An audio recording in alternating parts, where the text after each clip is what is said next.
Okay, let's start. Good evening, everyone. I cannot see you, I cannot hear you, but you can hear us and see us. Thank you very much, Evie, for being available to give this presentation through our webinar series, and of course, for being the first author of the position statement. I would like to give the microphone to our president, Carlo Bertocci. Carlo, please. Thank you, Kobe, and I'm really very, very happy and pleased to speak with you guys. It feels to me a little bit strange because we are used to have contact with people, we are used to be in front of people, and to have these webinars, it's unfortunately the only chance that we have to speak with each other. But let's take what we have, and so I'm quite happy to have the chance, and I want to thank I don't know if Kobe can or somebody can move on the next, because I really want to thank these two guys. One is, both of them are very well known by everybody, but I think that one is the past president, the other one is our scientific chairman. And they have, and they developed the idea to make these webinars that at this stage is the only possibility for us to do some educational programs towards the online system. And so this project was more than welcome, was enthusiastically accepted by all the EC, the executive committee of the society. And so we speed up to do it. And then I have to thank, I don't have the slides, but I have to thank all of the webinar chairmen, the people that are going to take the position and discuss with you the different statements. And Evie is here with us today, so thank you very much to her for the time spending for us. And it will be the same for the following webinars that you will see at the end of these, because I think that Kobe has a slide to remind you the next appointments. So I just want to spend really 2-3 minutes with you, no more than this, because it is very important for us to keep you informed about our educational projects that are still running, and we are very proud of them. And the first reminder is about our School of Sexual Medicine, that also is nowadays doubled with another course that is the advanced course in sexual medicine. As you know, we build up, we are already 10 years of this school, and this was really personalized and done specifically with a lot of very good way to do it by Kobe. And I can tell you that nowadays we are very proud of this school, because it's not only a moment when everybody has the opportunity to have a good knowledge about all the essential news on sexuality and the clinical practice, but it's mainly a good moment to get very close one each other, to introduce one each other, to have a chance to ask questions to all the speakers, all the teachers that are participating to our school. And so it's very good because people get attached to our society, and we strongly believe that the most important way to be active as a society, to befriend one each other. And so I think that this school is really a prototype of what we strongly believe. And so I know that is well accepted, and there are people coming from all around the world. We have more people from out of Europe than people from Europe participating, and it's difficult every year because there are more requests than effectable places to give to the people. So I'm quite pleased to tell you that we will try in the future to increase the capacity of this school, but please do consider, do attend if you have any chance, because are 2 weeks that you will never forget it. And another important point on our activities is our publications. You are already aware about our manual of sexual medicine that we started 10 years ago, and we already have done an update of it. And you know that this manual is like a Bible for people who want to have a complete knowledge about sexual medicine, and is a Bible, and it's good because it helps you very much, together with the syllabus of clinical sexology, to prepare for the exam that we run every 2 years. So the next one will be not the following years, because we have already this year in Praga, so it will be in 2 years' time in the meeting that will be held in Italy, Bari. So we are probably trying to update again those Bibles. And so this is an idea. I don't know if we were able to do in time, but this is our project to get them updates. Just want to tell you that is already ready. So we have finished the textbook on surgery, and it's just a matter is already the editing. So it will be released in the next month probably. And so this will be a very good piece again of acknowledgement about all surgical techniques. And so we will take care also about the surgeons. So this is one aspect of the sexual medicine. And the last information is about, one is our new very important educational project that we really believe will became as much important as it is now the School of Sexual Medicine, and this is the Surgical Academy. So we are investing a lot of effort to build up a very strong way for people that want to improve not only the skills as a surgeons, but also skills in acknowledgement of technical surgical techniques. And so this is very important because we are ready to start next year. And believe me, this will be very, very attractive for everybody who want to improve their skills in surgery. And last but not least, we have our library. We have the library that is already presenting very good videos about erectile dysfunction. We are trying to improve with more videos that are already prepared that would be on the surgical point of view. And so I think that also the video library of ESSM can give you in the future a good possibility to have more and more acknowledgement about our practice. And that's everything I want to tell you about this. I don't want to take any more time, and I'm quite pleased to give now the time and the space to introduce the webinar to Kobe and to Giovanni. Thank you very much to all of you, and I hope you will enjoy it. Thank you very much, Carlo. Giovanni have obligation at the hospital, so he prepare very fast and video to you all. Dear all, I apologize to not be present today, but unfortunately I'm on duty due to some problems still present in Italy for the coronavirus infection. But I'd like to express my congratulations to Kobe, to Carlo, and to all of the ESSM, and in particular to Evie, that is the host today, for these results related to the ESSM statement. The project was started almost 3 years ago in Budapest. We were, along with Kobe, sitting discussing about the possibility to improve the scientific committee of the ESSM before his official election as the president of the ESSM. Now the project is a reality, so I'd like to thank all the people involved in this great project, for all their hard work. The first wave of the statement is already published, and you will have the possibility to see the results from today till the end of June. So again, thanks all for these great results, and enjoy the presentation today. And I hope to see with you soon for the next presentation of the ESSM statement. Bye-bye.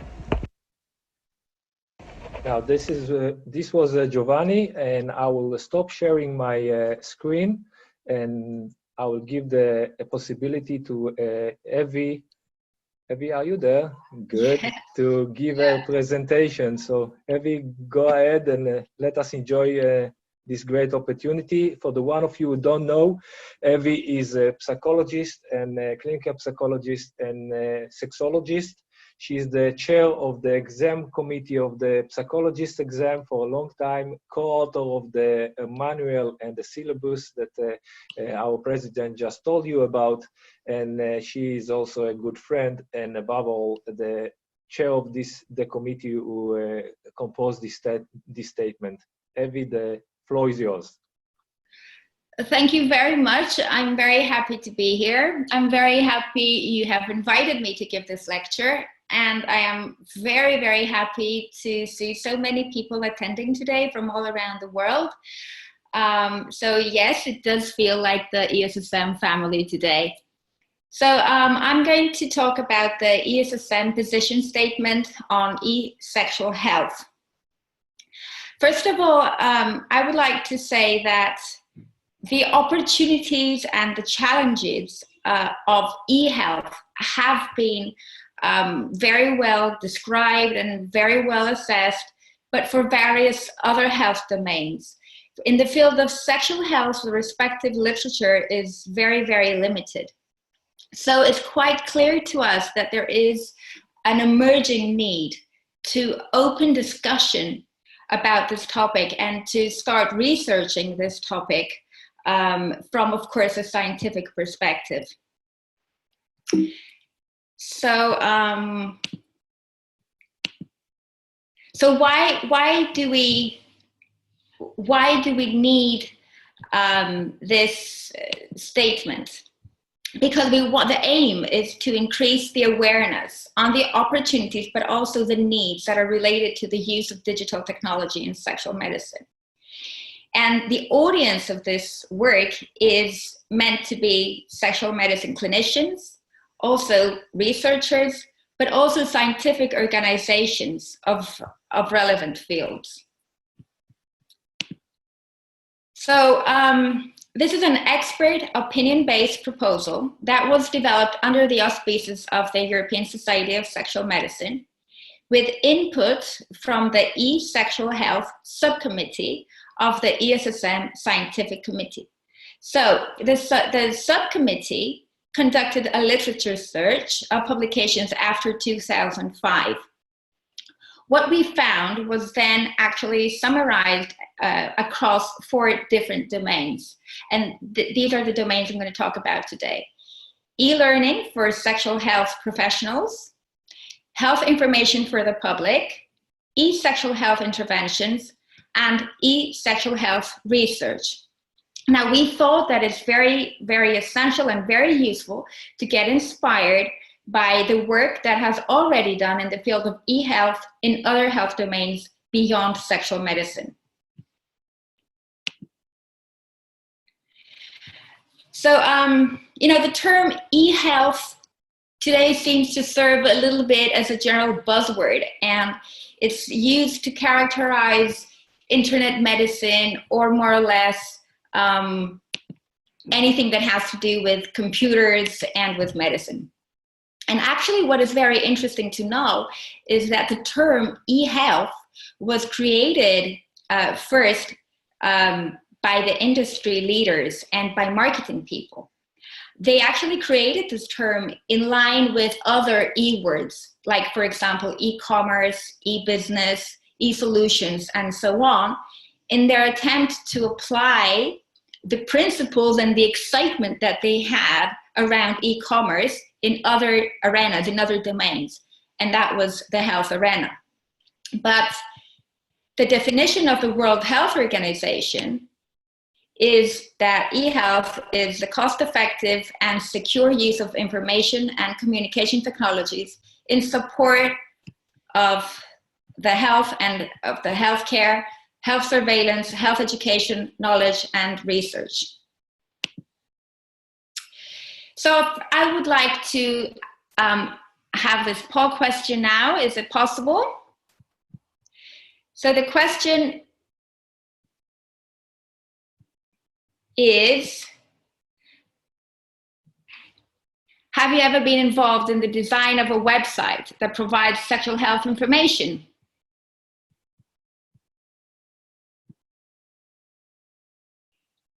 Please answer. Have you ever involved in the design of a website that provides sexual health information? Yes, no, I'm planning to.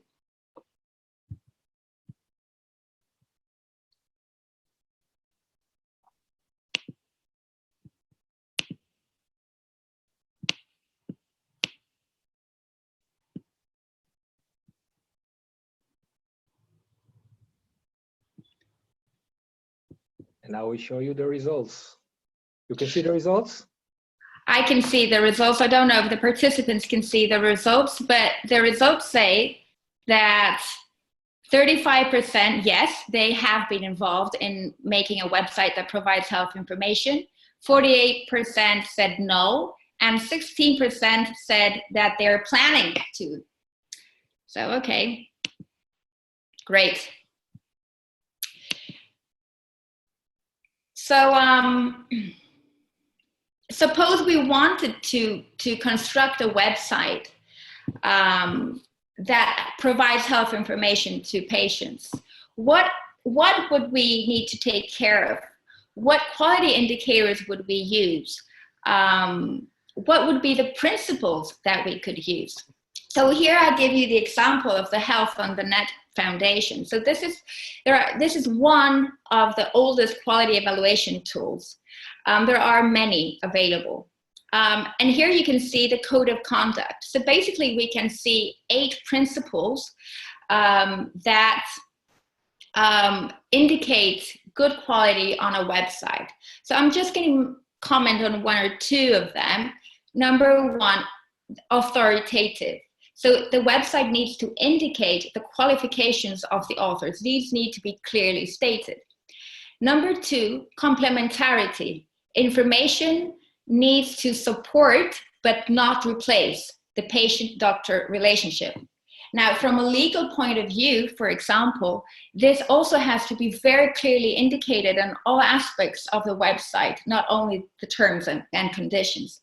And then, according to the code of conduct here, there are other issues, like, for example, we need to explain any financial disclosures. These need to be very clear, or what the advertising policy is. But you know, in the way that scientists or health experts assess the quality of a website could actually be quite different to the way that the quality of the website is assessed by the consumers. So this was a study that actually tried to see what are the health dimensions that consumers find important in health information websites. So it was these 4. Number 1, it was accuracy of information. So this is about the degree of concordance of the information provided with the best evidence or with generally accepted medical practice. Completeness, this is about the breadth of information that is provided compared to what the website claims that it will cover. So if the website says that they're going to cover 4 or 5 issues, then it's about whether it does actually provide issues in all those domains. The depth has to do with the level of information detail that is provided. Understandability was one of the most important quality dimensions for health information websites. And this has to do with how readable the information is. So, for example, it needs to have a plain, easy language. The statistics and the text, the statistics need to be explained. The acronyms that are used, they need to also be explained. The graphs, the choice of graphs and figures need to be carefully designed and simple and understandable. And of course, another quality dimension was the relevance to the topic. So if we were to conduct, to implement a health information website, we could, for example, take into account these quality dimensions. But what parts of the website are actually going to reflect this quality? So which parts of the website are going to show that we do actually have these quality dimensions? So they actually asked, and what we see over here is the quality dimensions on the top, and on your right-hand side, you can see the different aspects of the website that support the quality dimensions. So for example, it's not only the content, it's also whether there are other consumer resources provided, the design of the website, the links, whether it's open access, the search functionality, user focus, and so on, the policy statements, the site performance, and so on. So these are the ways we need to make sure that the quality dimensions are actually expressed and reflected in our website, so that the consumers see them like that. Well, you know, the likelihood that a patient will actually view a specific page is strongly influenced by the order with which it appears on search engines. So therefore, Google ranking plays a very important role on the dissemination of the health information. If your page is not in one of the first pages in the ranking, then what is the likelihood that the information is actually going to reach the population? Now, in one of these studies, it was shown that Google ranking was not correlated to the content quality, but it was correlated to the type of information provided, so the relevance. And concerning Wikipedia, this study showed that the content, actually they showed that the results were not consistent about the quality of the content. But what about health information specifically in the field of sexual medicine? So for sexual health disorders. Well, web-based resources can provide sexual health information that is free of prejudice to users, regardless of their gender, their age, their sexual orientation, and their location. So I am showing you over here a few of the results of a very nice meta-analysis on the websites for male sexual disorders. So what was found over here was that there are 20 million websites on erectile dysfunction, 2 million on premature ejaculation, 1 on perinees, about 25 on infertility issues. About 23 of the websites that the authors of the studies searched, actually they searched the 10 first pages of results. The 23% sold services or products, 46.7% displayed advertisements, and only 33% provided references or external links. The analysis showed a very worrisome percentage of 42% not covering minimum quality standards. So 42% of the websites providing sexual information on male sexual disorders did not cover minimum quality standards, mostly probably because these websites were connected to advertisement of specific products or were sponsored by pharmaceutical companies. So approximately half of websites providing sexual health information for men do not cover minimum quality standards. There's a lack of data on the extent to which the users actually behaviorally apply the information. This is very important, and it's also called e-loyalty in different terms. So it's about whether somebody who views a website is going to go back again, trust the website, trust information, and will actually act and behave according to the suggestions or the information he or she has read. So we don't know about whether people actually act and how they behave when they read this type of information. And there is also a need for consensus regarding the appropriate quality indicators and the best methodology to assess the quality of the available websites. So statement number 1, web-based resources can uniquely provide sexual health information that is relevant and free of prejudice to users regardless of their gender, age, sexual orientation, and location. Statement 2, some web-based resources may be of low quality and provide misinformation to patients. And statement 3, direct and proxy quality indicators should be applied to websites providing sexual health information and included in the website. So these quality indicators have to also be very clear. So we're going on with another question. Are you aware of websites that provide therapeutic sexual health interventions?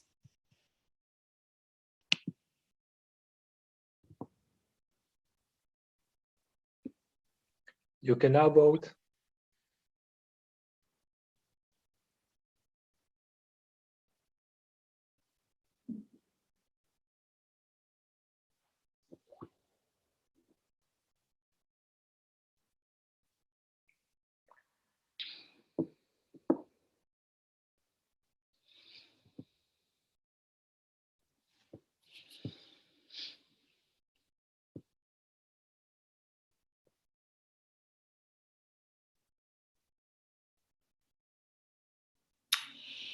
Okay, so we have about half-half, so it's about 50% saying yes and 50% saying no. That's very interesting. That's very interesting, actually. I wouldn't expect this result. I would expect a higher percentage saying that they are not aware.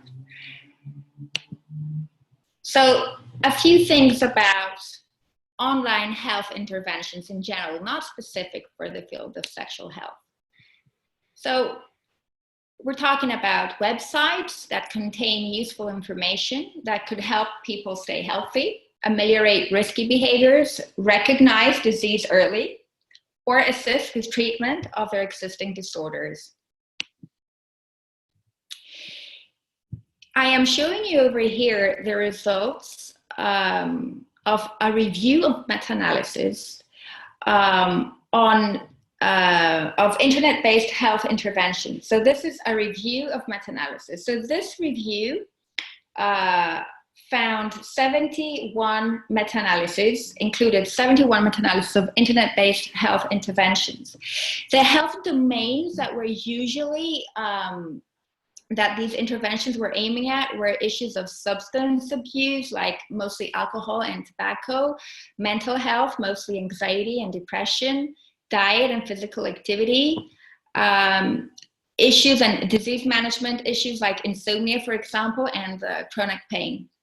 Now, in these 71 meta-analyses, there were 1,733 studies included.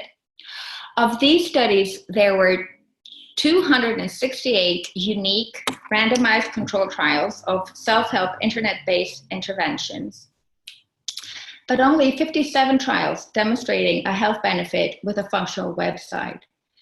So it's quite interesting that according to this study, only in 21% of the instances, there was a functional website for the interventions to be available after the conclusion of the trial. Now, if we look at whether we have data assessing the effectiveness of online sexual health interventions, we do have data. So for example, these are just indicative. So for example, we have 4 RCTs for cancer patients, assessing the sexual health of cancer patients. The modes of delivery included various things, like they provided information. They had forums that were coordinated by the health providers. They had online logbooks, cognitive behavioral exercises, videos with survivors talking, and online counseling. And the outcomes were positive, both for physical and psychological dimensions. There are also RCTs that have assessed the effectiveness of sexual health interventions for female sexual disorders, dysfunctions, Again, there were positive outcomes on sexual and relationship functioning, and these were maintained after 6 months. And we also have studies on online sexual health interventions for male sexual dysfunctions, and they were shown to be effective, although there was an issue with the dropout rates. So a few remarks. It's not clear how many of the effective interventions on sexual health are currently available on functional websites. It's quite crazy if you think about it, that we have in many cases studies that show that these online interventions were really effective, but they're not available online. And we also need strategies to decrease the dropout rates. These need to be well described. So statement number 4, online sexual health interventions can have beneficial effects on sexual and relationship outcomes. And statement number 5, effective evidence-based sexual health interventions need to be available on functional websites, and the public needs to be assisted in locating these. And we're going on to another poll. Now we're talking about online educational opportunities for health professionals. So, do you think that online educational opportunities for health professionals can substitute live traditional education, or they can complement traditional education, or they're useful only during the pandemic?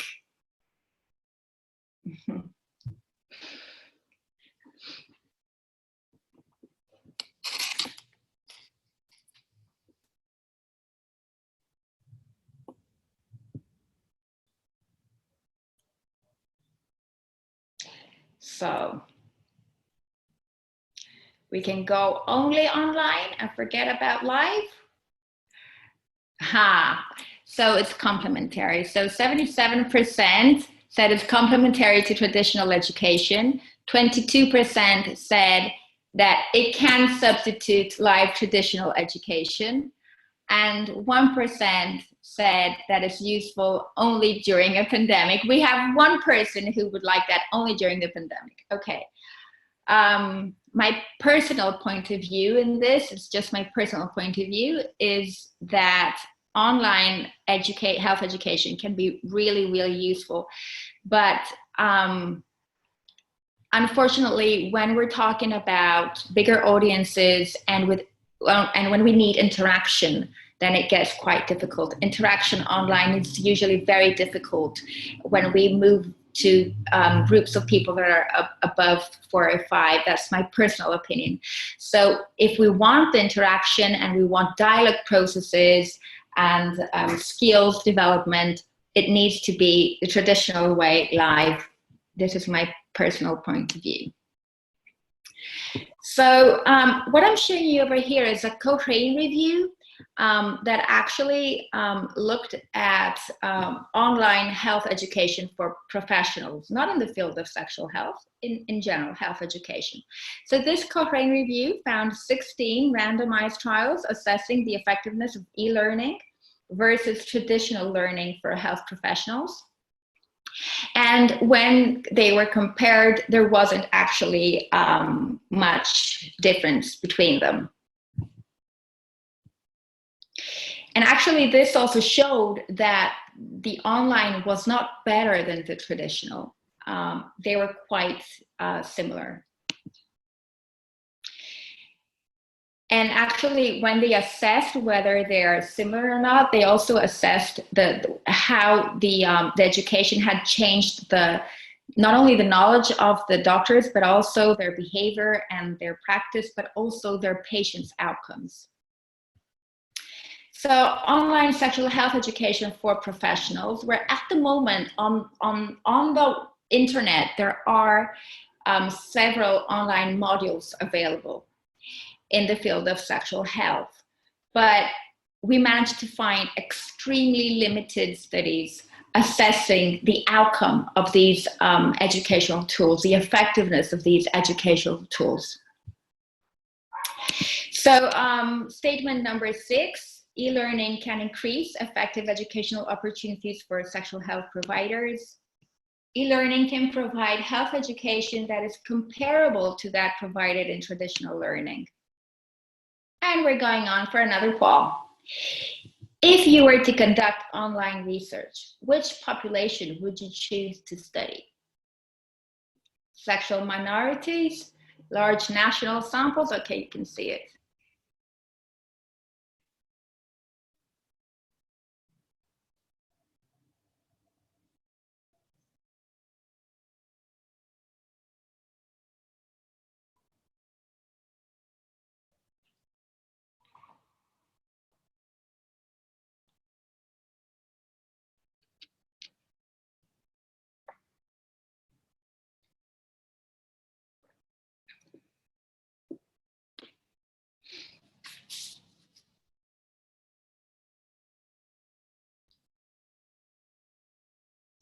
No results. Aha. Okay. So if you could use, if you could conduct online research, the majority would choose large national or international population samples.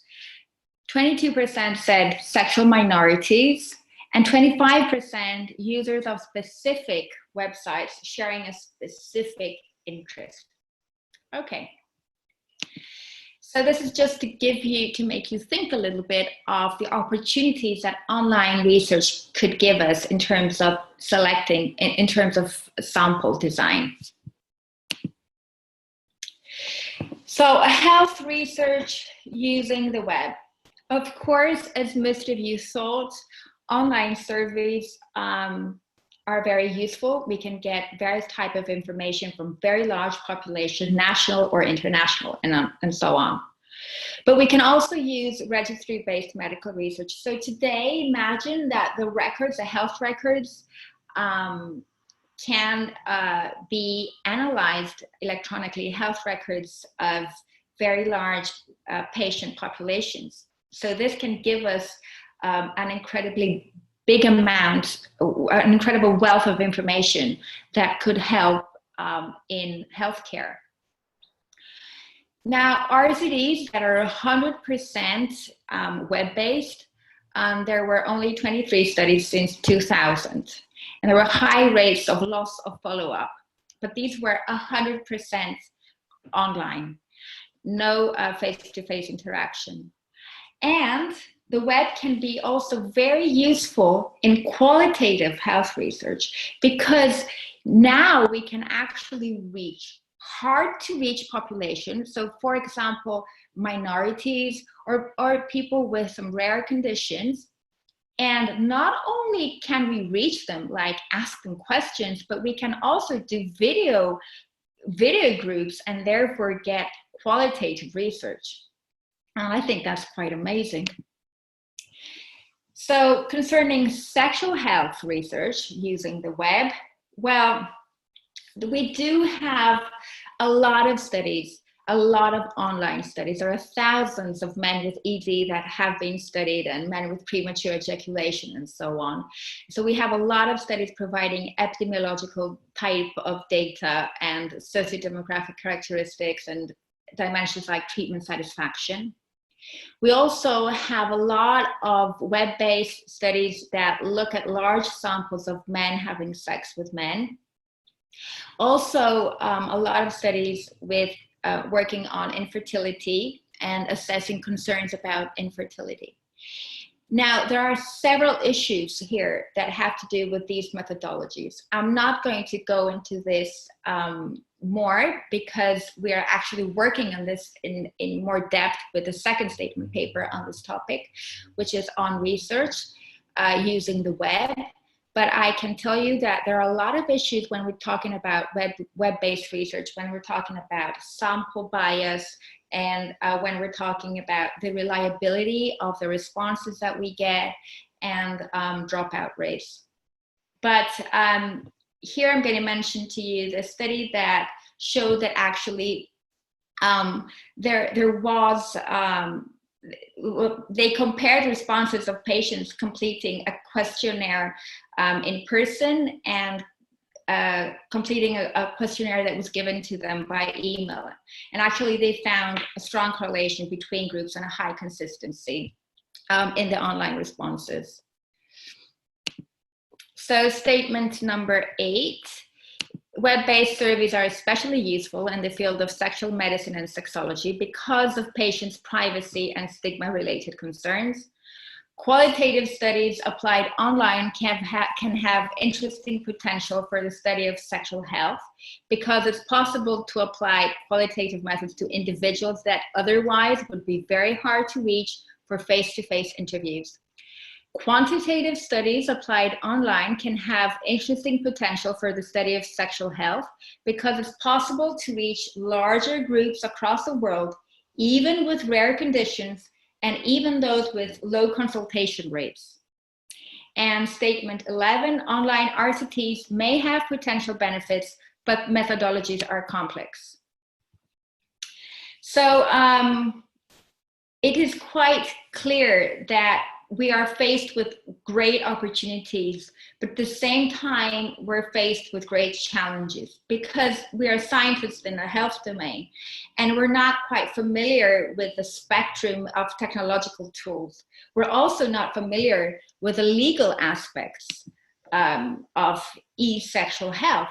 We're not familiar with the marketing issues also. And all this makes it quite confusing. But we're also not quite sure about the effectiveness of these tools because we don't have enough studies. So sexual medicine societies need to work very hard and they need to work together in order to set standards of practice and to support scientific initiatives that use digital methods. So we have actually thought of various ways that scientific societies can work towards a direction that will support digital methods for sexual health. So for example, sexual health information on the web. So imagine maybe we could have an organization that could, for example, define the quality standards of the websites providing sexual health information. They could also provide a certificate of quality to the websites after some kind of assessment, and also renew that in like after a year or after some time. And they could also respond to any violations reported by users. So if a user reports a website that provides very bad or dangerous sexual health information, they could actually get help from this organization, possibly. Digital sexual health research, where we could think that this organization could play a supportive role for researchers, for example, in helping them deal with sample selection difficulties. They could also maybe validate questionnaires for online use, maybe even electronic CRFs. They could also inform on technical but also legal ways to protect confidentiality of the study participants. This is a very big problem that a lot of researchers are faced with. And of course, in other occasions, they could define methodologies for online research.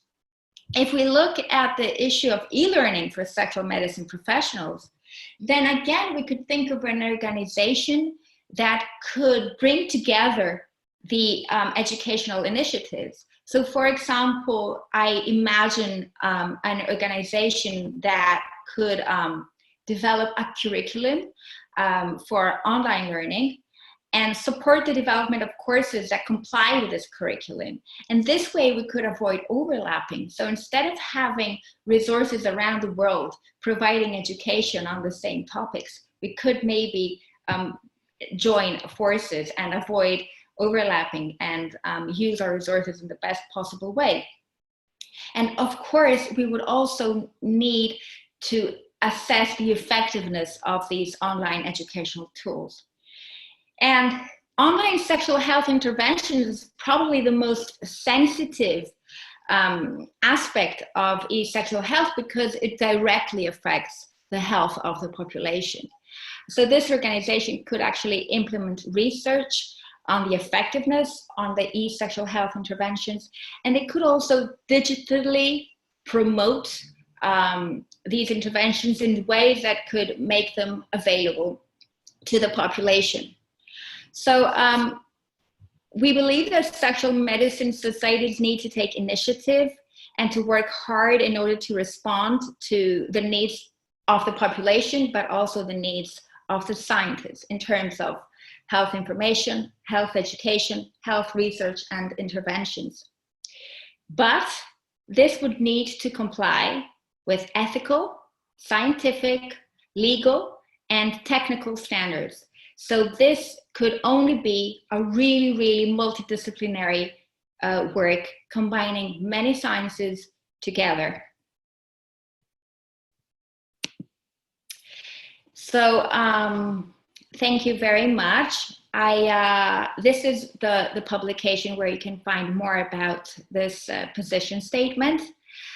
Am I okay with my time? You are doing great with your time, Evie. I have finished, but just last moment, I thought I might add a couple of slides, like they're not really for this presentation, but they're on the topic. And I found them very interesting personally, and I thought I might share them. Is it okay? Do I have time? Yes, of course you can share them. Okay, I'll be fast. So don't forget that we have a few questions from the audience as well. Okay, I'll go very fast. So this is about big data. So a lot of people don't really know what big data is and what all this is about. So basically, it's extreme large data sets that can be analyzed through computers, and they reveal patterns and trends and associations. So it's data consisting of billions to trillions of records of millions of people through many different sources. So it can be sales, customer contact sales, social media, hospitals, and so on. Now, this is a study that was where they looked at the likes that people do on various social media sites, and they actually so they had so much data collected from a very large populations what they liked. So the researchers developed a model that could predict if a man was homosexual 88% of the time, and 75% for women, 95% his ethnic origin. It could predict 95% religion, 75% substance abuse, and 67% relationship status. So today we can have extreme large amounts of samples. So this can give us very interesting information on trends and could also have predictive value. And this is a man who actually does research on what people search for on Google. So if you think about it, if we look at what people search on Google worldwide, we can have like massive data. And this is what he wrote on a website. He says, do women care about penis size? Rarely, according to Google searches. For every search women make about a partner's penis, men make roughly 170 searches about their own penis. True, on the rare occasions women do express concerns about a partner's penis, it is frequently about its size, but not necessarily that it's small. More than 40% of complaints about a partner's penis size say that it's too big. Pain is the most Googled word used in searches with the phrase during sex. Yet, only 1% of men's searches looking to change their penis size are seeking information on how to make it smaller. So this is it. So this is just an indication of information that we can get from big data.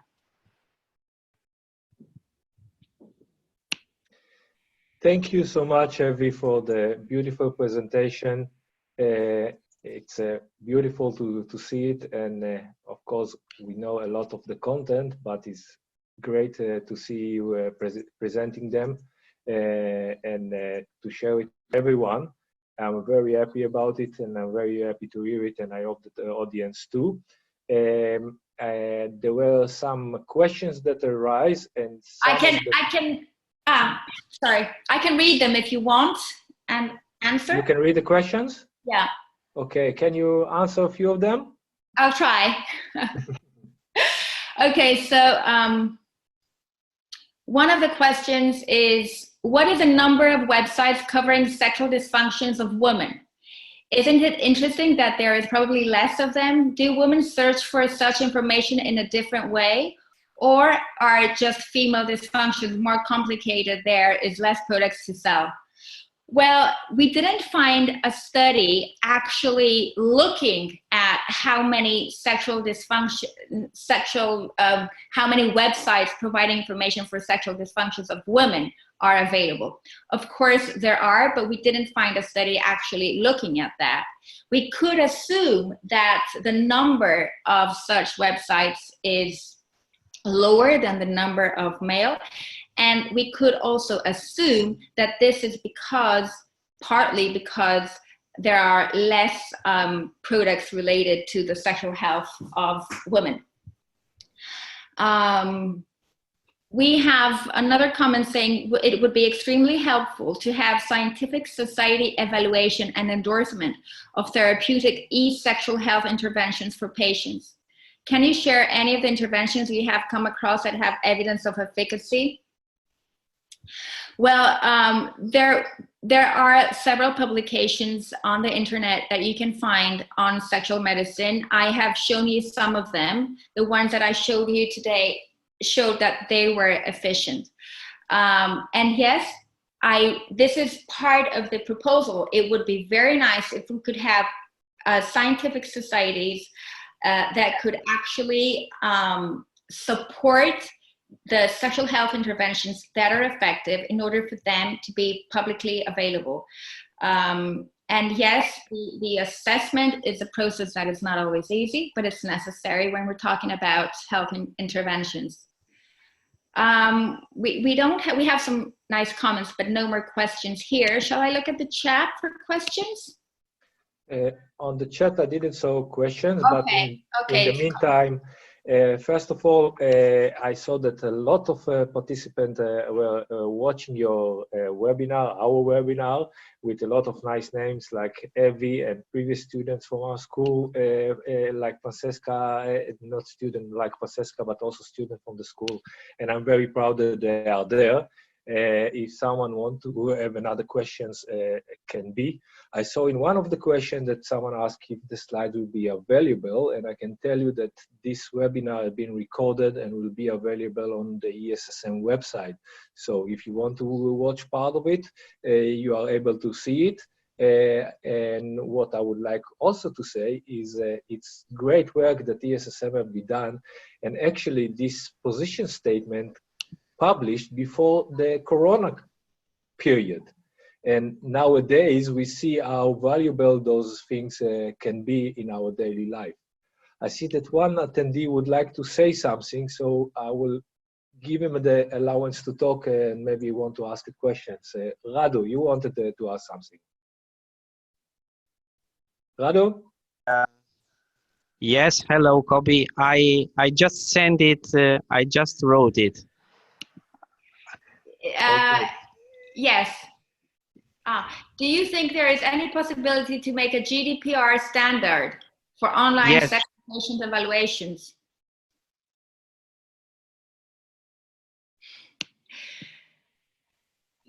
Yes, I mean, this is actually what we are this is why we're opening the discussion, because even scientists with small work that is internet-based are already facing problems. So we don't know what to do with the GDPR, and we don't know how to take care of various legal issues and privacy issues. These are legal aspects, and they're also ethical, they're also scientific, and they're also technical. So it would be nice if the ESSM or the ESSM together with other relevant societies could work in order to support us in such processes. That's why we're doing this statement, because we are trying to raise awareness that we are already in front of questions and difficulties, and we need to join our forces and find solutions and support the population that needs better health, but also the scientists. Maybe that was also another remark about if you have suggestion about tips regarding an online therapeutic sexual session, if you have some tips on that. No, I don't have tips because this is not the field of my expertise. As a scientist, there are scientists, and I mentioned some of them on my presentation that have done very good jobs with effective tools, and they have experience, like Jacques van Lankveld, for example, is one of those people. Personally, I always like to ask him about his experience.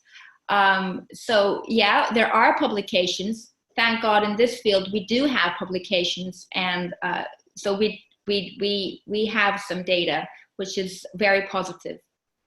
Okay, thank you very much. We are almost at the end of this presentation. I would like only to make 2 remarks. Our president, Carlo Vetocchi, told you about the ESSM school. I would like to emphasize that we have 2 courses, the regular course and the advanced course. And a lot of people ask why we don't do it as a webinars and online. And I would like to give an answer to that, because you can get a lot of knowledge through webinars. As you saw this evening, Evie did a marvelous job expressing the position statement of our society concerning e-health, sexual health.